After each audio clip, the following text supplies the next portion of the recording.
Bienvenue dans cette nouvelle édition de l'Africa Tonight. Au sommaire, retour sur le sommet extraordinaire de la CEAC, la communauté économique des États de l'Afrique centrale. Ils étaient réunis lundi 16 février pour lutter contre Boko Haram. L'occasion également pour le Tchad et le Cameroun de resserrer leurs liens. Un anniversaire amer célébré par les Libyens ce mardi, le 17 février 2011. Après 42 ans à la tête du pays, l'ancien dirigeant Mouammar Kadhafi était chassé du pouvoir. 4 ans après, 2 gouvernements s'opposent et des djihadistes agissent sur le territoire. Le passage de l'analogique au numérique pour les chaînes de télévision est prévu pour juin 2015 sur le continent. Certains pays comme le Kenya se sont déjà attelés à la tâche, mais déjà des conflits apparaissent entre les diffuseurs et les autorités. Mais avant de développer ces titres, accords historiques entre la Côte d'Ivoire et le Togo, le président Faure Gnassingbé était en visite en Côte d'Ivoire lundi pour 24 heures. Le premier accord établit la création d'une commission mixte des coopérations entre les deux pays. Le second porte sur la création d'un comité d'évaluation des décisions. Et le troisième s'étend aux consultations politiques entre les deux ministres des Affaires étrangères. Les deux chefs d'État ont également parlé des ravages de l'épidémie Ebola et de la lutte contre Boko Haram. La lutte contre Boko Haram, thème principal du sommet extraordinaire de la communauté économique des États de l'Afrique centrale. Un sommet marqué par l'activation d'un pacte d'assistance mutuelle et de solidarité entre les États de la sous-région. Autre temps fort, c'est l'hommage rendu par le président camerounais Paul Biya à son homologue tchadien Idriss Déby Itno. Ce dernier a rendu visite aux soldats tchadiens blessés au front à l'hôpital de Yaoundé. Aminata Jack. Dans son allocution ce lundi 16 février lors du sommet extraordinaire des chefs d'État de la communauté économique des États de l'Afrique centrale, consacré à la lutte contre le groupe terroriste Boko Haram, le président Paul Biya a renouvelé ses hommages au chef de l'État tchadien Idriss Déby Itno. Ce sommet a été le cadre des retrouvailles pour la première fois entre Paul Biya et Idriss Déby depuis que ce dernier a décidé d'engager les troupes tchadiennes dans la guerre contre Boko Haram, une coopération militaire que les deux chefs d'État s'efforcent de renforcer davantage. Ai-je besoin de le rappeler, leur combat est aussi celui de l'ensemble de notre organisation. C'est le lieu pour moi de rendre un hommage fraternel au président Idriss Déby. Avec l'appui du peuple frère tchadien, il a pris la décision courageuse, en signe de solidarité, de nous envoyer en renfort un important contingent de soldats tchadiens.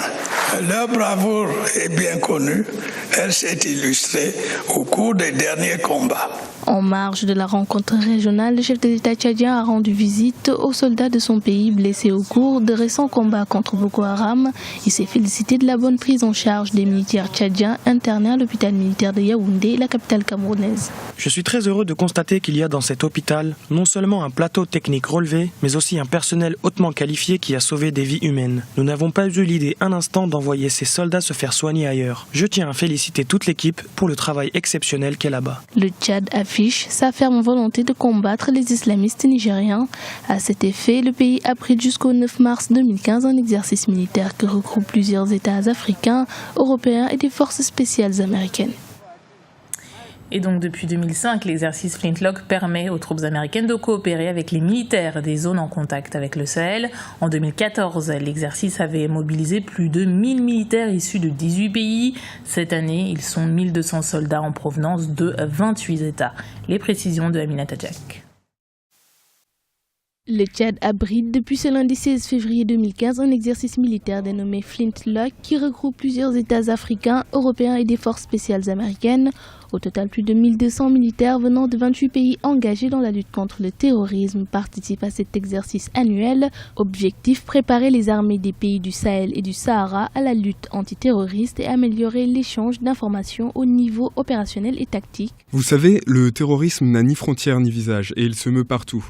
On doit s'y adapter. On utilise le mode opératoire asymétrique qui nous permet de nous adapter à sa manière de faire et pour le combattre avec efficacité. Pour certains analystes, cette opération revêt une importance essentielle dans le contexte actuel. Cet exercice militaire qui regroupe plusieurs pays a une double importance pour les armées africaines et surtout qui sont concernées par la guerre contre Boko Haram. D'abord, c'est de s'exercer pour un travail commun travailler ensemble, essayer de mettre ensemble des tactiques qui sont communes, parce qu'il y a plusieurs pays qui ont des tactiques différentes et une façon de s'entraîner différemment. C'est d'harmoniser les tactiques. Deuxièmement, c'est d'acquérir les mécanismes liés aux nouvelles technologies, les technologies de la guerre. L'exercice militaire au Tchad constitue une fois de plus une initiative visant à développer une coopération régionale multinationale. Il se poursuit jusqu'au 9 mars 2015. Et puis sachez qu'une marche a été organisée à Niamey au Niger en soutien aux troupes militaires pour lutter contre Boko Haram. Parmi les milliers de personnes qui ont défilé, le président nigérien Mahamadou Issoufou et son premier ministre. À noter que l'opposition qui s'est prononcée pour l'envoi de troupes militaires a déclaré cette manifestation comme inopportune. 160 personnes ont été arrêtées. Tension au sein du parti politique au pouvoir, le PDP, au Nigeria. L'ancien président Olusegun Obasanjo a été exclu de sa formation politique. Celui qui a dirigé le Nigeria entre 1999 et 2007 avait multiplié les critiques à l'encontre de l'actuel président Goodluck Jonathan ces derniers jours. L'ancien chef d'État avait notamment fait part de ses craintes de coup d'État et avait accusé son successeur de vouloir se maintenir au pouvoir. Récemment, les élections prévues le 14 février ont été repoussées de 6 semaines. Il y a 4 ans, le printemps arabe entamé en Tunisie soufflait sur la Libye. Le 17 février 2011, l'ancien dirigeant Mouammar Kadhafi était chassé du pouvoir. Mais avec les récentes attaques djihadistes, l'humeur n'était pas vraiment à la fête ce mardi. Idlet Mirabel Bissou. Dans les rues de Tripoli, les Libyens veulent marquer à leur manière le 4e anniversaire de l'insurrection. Le 17 février 2011, qui a mis fin aux 42 ans de règne de Mouammar Kadhafi, est un moment historique pour les populations. Les Libyens appellent à une stabilité politique dans le pays pour honorer la mémoire des martyrs de la Révolution. Pour le 4e anniversaire de la Révolution, je souhaite sincèrement que tout le peuple libyen soit uni afin de mettre fin à l'effusion de sang dans les villes de la Libye. Nous souhaitons également que la Libye reste un véritable État, celui qui est fidèle à tous les Libyens et les martyrs qui ont donné leur vie pour l'amour de ces pays. Dans un climat d'incertitude, le pays est marqué par une profonde crise politique. Aucun programme officiel n'est prévu pour cet anniversaire de la Révolution, mais des célébrations spontanées sont organisées depuis le 14 février dans plusieurs villes, notamment à Benghazi où avait eu lieu la première manifestation contre le régime le 15 février 2011. Cet anniversaire signifie beaucoup pour nous parce que c'était notre rêve. Le chaos d'aujourd'hui en Libye n'a rien à voir avec les soulèvements du 17 février. La révolution du 17 février est une grande révolution. C'est une révolution des martyrs contre l'injustice. Ce qui se passe maintenant jette le discrédit sur la révolution du 17 février. 4 ans après le renversement de Mouammar Kadhafi, la Libye est toujours déchirée par des conflits. Avec 2 gouvernements et parlements alliés à des factions armées qui se disputent le pouvoir, le pays traverse une crise politique qui inquiète les populations et interpelle la communauté internationale. Et sachez que le Maroc a décidé de suspendre tous ses vols vers la Libye. Le ministère de l'Intérieur et du Transport en a fait l'annonce ce lundi. Une mesure justifiée par, je cite, la non-conformité aux critères internationaux des vols en provenance des aéroports libyens et que la compagnie de la Royal Air Maroc avait, elle, déjà prise. Au Kenya, le passage de l'analogique au numérique des chaînes de télévision a été lancé, non sans provoquer des tensions entre le gouvernement et les médias. Et pour cause, les autorités ont coupé le signal analogique du pays. Depuis, certaines chaînes de diffusion sont plongées dans le noir. En guise de protestation, les télédiffuseurs se sont tournés vers l'instance judiciaire. Idlet Mirabel Bissou. Au Kenya, les conditions du passage de l'analogique au numérique divisent les médias audiovisuels et le gouvernement. Les autorités ont lancé la procédure du passage obligatoire à la transmission numérique dans tout le pays, mais les diffuseurs se sont tournés vers les tribunaux pour pousser l'autorité de régulation de la communication à leur livrer les licences nécessaires. Ils demandent par ailleurs plus de temps pour acquérir l'infrastructure et la distribution du signal numérique.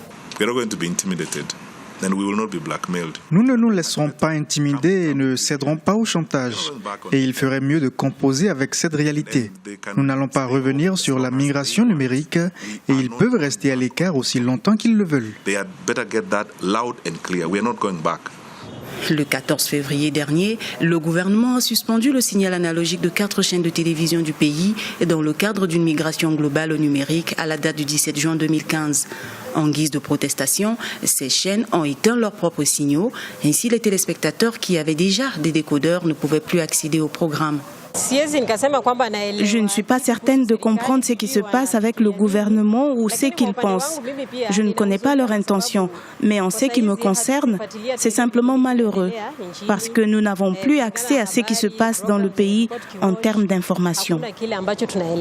La date limite pour la migration vers le numérique en Afrique francophone a été fixée à juin 2015 pour la télévision et à 2020 pour la radiodiffusion par l'Union internationale des télécommunications. La migration vers le numérique devrait améliorer la qualité audiovisuelle. Elle ouvrira aussi plus de place aux médias sur les ondes, tout en contribuant à la création d'emplois sur le continent. C'était le journal de la rédaction. Merci de l'avoir suivi. Retrouvez dans un instant une nouvelle édition de l'Africa Tonight sur Africa 24.